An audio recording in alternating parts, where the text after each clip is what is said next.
Hi friends, మీకు తెలుసా మీ చుట్టూ ఉన్న వారిలో ఎవరు మంచివారో ఎవరు చెడ్డవారో? కొంతమంది చూడటానికి మంచివారిలా కనిపించినా వారు చాలా చెడ్డ పనులు చేస్తూ ఉంటారు మనకి తెలియకుండా. కొంతమంది మనకి చెడ్డవారని అనిపించినా వారు చేసే కొన్ని మంచి పనులు ఎంతోమందికి లాభదాయకంగా ఉంటాయి. అయితే ఈ వీడియో తర్వాత ఎవరు మంచివారో ఎవరు చెడ్డవారో మీరే డిసైడ్ చేయండి.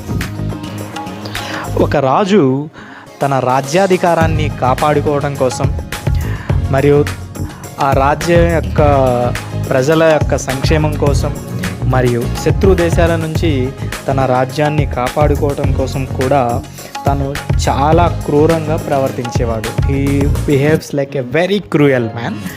అయితే చిన్న చిన్న తప్పులకి కూడా ఆ రాజ్యంలో ప్రజలకి కానీ వారి సైన్యానికి కానీ లేదా తన మంత్రి వర్గంలో ఉన్నవారికి కానీ కఠినమైన శిక్షలు విధించేవాడు. సో ఈ రాజు ఇంత క్రూరుడని తెలిసి చుట్టుపక్కల దేశాల వారు కూడా చాలా జాగ్రత్తగా ఉంటాయి. పక్క దేశాలు ఎవరైనా సరే తన రాజ్యం పైన ఆక్రమణకి వస్తున్నారని తెలియకముందే ఈ రాజు పక్క దేశాలపై యుద్ధాన్ని ప్రకటించి వాటిని ఆక్రమించుకునేవాడు. ఇంతటి క్రూరమైన రాజుకి ఒక మంచి తమ్ముడు ఉన్నాడు. ఆ తమ్ముడు మంచి సద్గుణాలు గలవాడు, స్నేహశీల స్వభావం కలవాడు.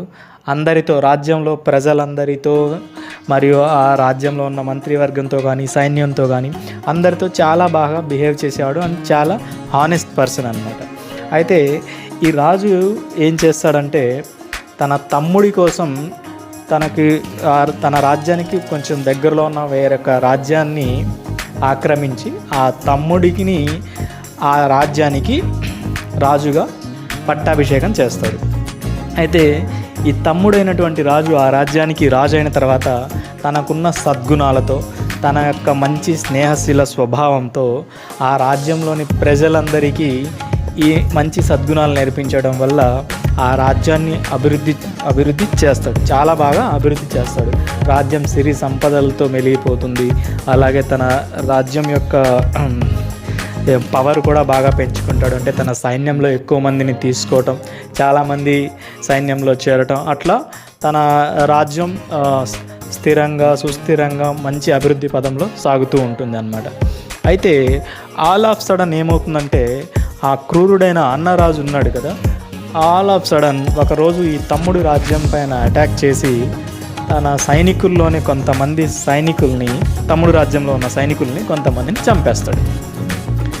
అయితే ఏం జరిగింది, ఎలా జరిగింది అని కనుక్కుందామని తమ్ముడు అన్ననే అడుగుతాడు.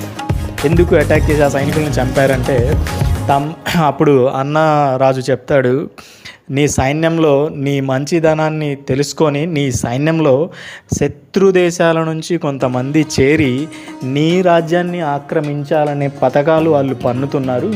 అందువల్లనే నా గూఢచారుల ద్వారా నీ సైన్యంలో ఉన్న శత్రు దేశాల వారిని పసిగట్టి వారిని తాను హతమార్చానని అన్నటువంటి రాజు చెప్తాడు.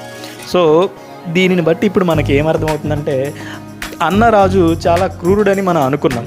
కానీ ఇక్కడ ఏమైంది, తనకున్న అటువంటి లక్షణాలతో తన తమ్ముడి రాజ్యాన్ని శత్రు దేశాల పాలవకుండా కాపాడాడు కదా. సో దీన్ని బట్టి మనకి ఏమర్థమవుతుంది అంటే మన జీవితంలో కొంతమంది మనతో మిస్బిహేవ్ చేసినా, కొంచెం డిఫరెంట్గా బిహేవ్ చేసినా వారందరూ చెడ్డవారా, లేదా మనతో మంచిగా ప్రవర్తించే ప్రతి ఒక్కరూ మంచివారా? సో ఇది నేను మీ నిర్ణయానికే వదిలేస్తున్నాను. ఐ హోప్ మీకు ఈ కథ నచ్చిందని అనుకుంటున్నాను. మీకు నచ్చితే దయచేసి ఒక లైక్, ఒక షేర్, ఒక subscribe. Thank you so much. ఇలాంటి మరెన్నో కథలు మన ఛానల్లో రాబోతున్నాయి. Please stay in touch.